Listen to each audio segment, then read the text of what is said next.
महाराष्ट्र विधानसभा चुनाव में उद्धव के साथ हुआ खेल। एमबीए में कांग्रेस को सबसे ज्यादा सीट। एमबीए में सबसे ज्यादा सीटों पर कर रहे थे दावेदारी। सीट बंटवारे में कांग्रेस और पवार मार गए बाजी। एमबीए में तीसरे नंबर की पार्टी बनी शिवसेना यूबीटी। महाराष्ट्र कांग्रेस के प्रदेश अध्यक्ष नाना पटोले ने जो कहा उसे पूरा भी किया। पटोले के दावों को हवा में उड़ाने की कोशिश उद्धव ठाकरे और संजय राउत को भारी पड़ गई, क्योंकि सीट बंटवारे में वो ही हुआ जो कांग्रेस चाहती थी। शिवसेना जो चाहती थी वो बिल्कुल भी नहीं हुआ। वैसे देखा जाए तो सीट बंटवारे में शरद पवार भी खेल कर गए, क्योंकि लोकसभा चुनाव से अगर तुलना की जाए तो सबसे ज्यादा फायदे में शरद पवार और सबसे बड़े नुकसान में उद्धव ठाकरे दिखाई दे रहे हैं। लेकिन एक बात जरूर साफ हो गई है, कांग्रेस एमबीए के अंदर जरूर बड़े भाई की भूमिका में आ गई है, जो लोकसभा चुनाव में उसके हाथ से चली गई थी। तो महाराष्ट्र में किस दल के हिस्से आई कितनी सीटें, इसी को लेकर हम इस रिपोर्ट में करेंगे बात, तो वीडियो को आखिर तक जरूर देखें। महाराष्ट्र में नामांकन की तारीख बीत जाने के बाद भी तस्वीर पूरी तरह से साफ नहीं हो पाई है, क्योंकि राज्य में सीटों की संख्या 288 है, लेकिन एमबीए के उम्मीदवारों की संख्या 296 तक पहुंच गई है। ऐसे में इंतजार 4 नवंबर तक करना पड़ेगा, जब नामांकन वापसी का काम पूरा हो जाएगा। फिलहाल जो आंकड़े सामने आ रहे हैं उसमें उद्धव ठाकरे के साथ कांग्रेस ने खेल कर दिया है। दरअसल जब विधानसभा चुनाव का ऐलान हुआ तो उससे पहले ही शिवसेना यूबीटी की तरफ से साफ कर दिया गया था कि पार्टी 125 सीटों पर चुनाव लड़ेगी और सीएम पद के लिए उद्धव ठाकरे एमबीए की पहली पसंद होंगे। लेकिन शिवसेना के दावे को कांग्रेस और शरद पवार ने मानने से इनकार कर दिया। इसके बाद शिवसेना यूबीटी ने सीएम पद को लेकर अपनी दावेदारी वापस ले ली। लेकिन सीट बंटवारे को लेकर एमबीए में चली थका देने वाली बैठकों ने उद्धव ठाकरे को कमजोर कर दिया, तो कांग्रेस और शरद पवार इस खेल में खिलाड़ी बनकर निकले।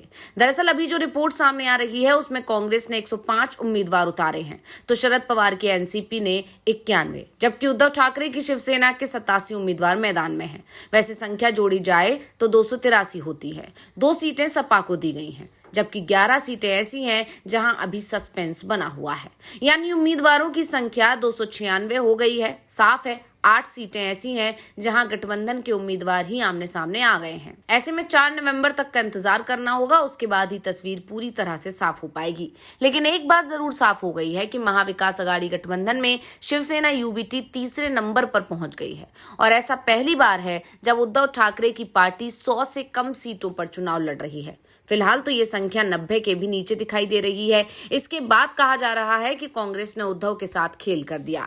कांग्रेस के प्रदेश अध्यक्ष नाना पटोले पहले ही दिन से कह रहे थे कि राज्य में कांग्रेस 102 से 105 सीटों पर चुनाव लड़ेगी, और कांग्रेस ने 105 उम्मीदवार उतार भी दिए। तो शिवसेना यूबीटी कांग्रेस से सीट बंटवारे में मात खा गए। उद्धव ठाकरे के लिए अगर पूरे राज्य में किसी एक रीजन से राहत की भरी खबर आई है तो वो मुंबई से आई। मुंबई में शिवसेना यूबीटी की तरफ से शुरुआत से ही 22 से 24 सीटों पर दावेदारी की जा रही थी, और उद्धव ठाकरे अपनी पार्टी के लिए 22 सीट हासिल करने में कामयाब भी रहे। अगर मुंबई की 36 सीटों के बंटवारे की बात करें तो मुंबई में सीट शेयरिंग फॉर्मूले के हिसाब से शिवसेना उद्धव ठाकरे गुट को 22 सीटें मिली हैं।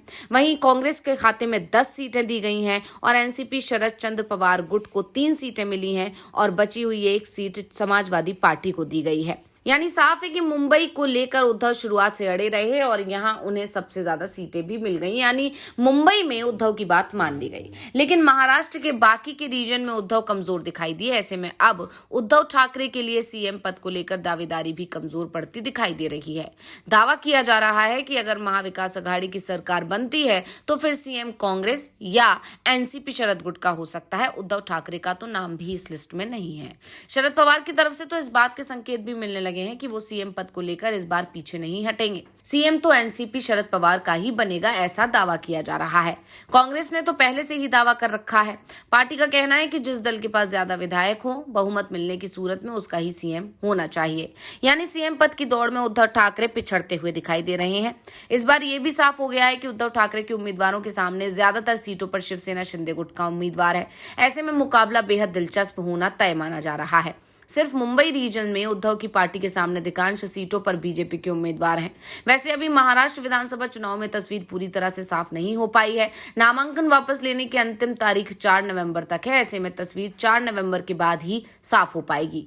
दरअसल इस बार एमबीए और महायुति दोनों ही गठबंधन में खींचतान देखने को मिली है। मुख्यमंत्री एकनाथ शिंदे ने दिंडोरी में एनसीपी उम्मीदवार नरहरी झिरवल के खिलाफ, धनराज महाले को तो देवलाली में सरोज अहीर के खिलाफ राष्ट्रीय अहिवार को ए बी फॉर्म दिया है। शिंदे गुट की सेना के सचिव भाऊ साहिब चौधरी हेलीकॉप्टर से ए बी फॉर्म लेकर पहुंचे थे। अजीत पवार ने नांदगांव में जो दाव खेला था उसका ही सीएम शिंदे ने जवाब दिया है। छगन भुजबल के भतीजे समीर भुजबल ने नांदगांव सीट से शिंदे गुट के उम्मीदवार सुहास कांदे के खिलाफ निर्दलीय नामांकन दाखिल किया है।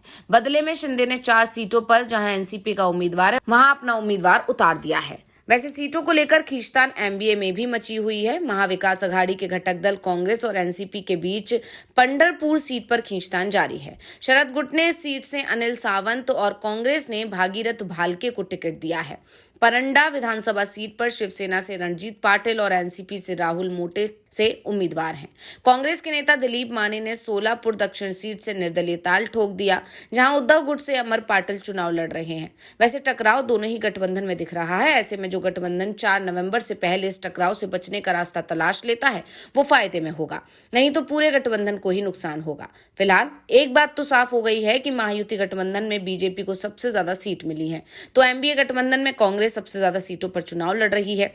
यानी एमबीए अगर जीतता है तो कांग्रेस का सीएम बनेगा, इसकी उम्मीद सबसे ज्यादा है। तो महायुति की सरकार बनने की स्थिति में सीएम बीजेपी का ही होगा, ये तय माना जा रहा है। फिलहाल एकनाथ शिंदे और उद्धव ठाकरे दोनों ही सीएम पद की रेस से पिछड़ते हुए दिखाई दे रहे हैं।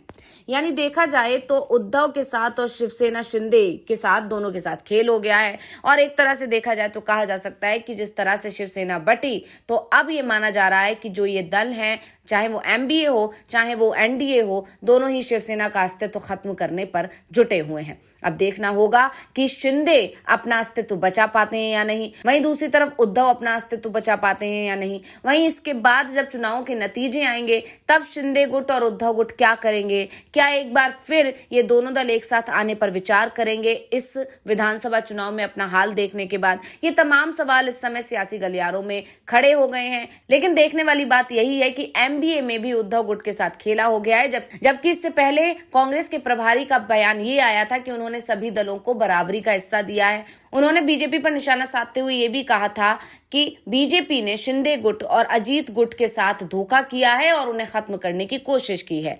लेकिन यहाँ पर एमबीए में भी वही स्थिति दिखाई दे रही है। यहाँ पर उद्धव ठाकरे की पार्टी को सबसे पीछे धकेल दिया है। अब इसी को लेकर ये कहा जा रहा है कि उद्धव गुट अब परेशान है कि आखिर वो सीएम पद की रेस में कैसे रह पाएगा या सीएम पद पर दावा कैसे ठोक पाएगा। खैर, अभी चुनाव के नतीजे आने में समय है। 20 नवंबर को मतदान होगा, उसके बाद 23 नवंबर को चुनाव के नतीजे आएंगे और नतीजे आने के बाद तस्वीर ज्यादा साफ होगी कि आखिर एमबीए की क्या रणनीति थी, एमबीए किस रणनीति के साथ काम कर रही थी। ये भी हो सकता है कि जिस तरह के कयास चल रहे हैं उन कयासों पर विराम लग जाए और अगर एमबीए की सरकार बनती है तो सीएम पद उद्धव को ही दे दिया जाए।